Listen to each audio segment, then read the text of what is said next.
চরমনাই যে বিরোধিতা যারা করে মূলত এরাও জানে চরমনাই হক, কিন্তু বিরোধিতা করে কেন?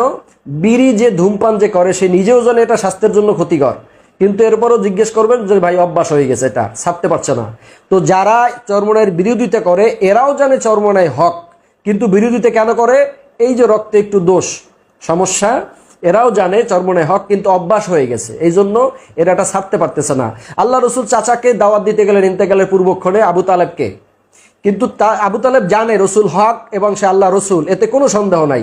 কিন্তু ওই যে সমস্যা, প্রেস্টিজ, তার পৌত্তলিক ধর্ম হলো আপনার ওটাকে কি বলে মূর্তি পূজা, আর এখন সে ইসলাম গ্রহণ করলে তার একটা ফেস্টিজের ব্যাপার, মানুষ কি বলবে, এই যে ফেস্টিজের কারণে উনি রসুলকে আর রসুল বলে স্বীকার করতে পারলেন না, কালেমাটা গ্রহণ করতে পারলাম না।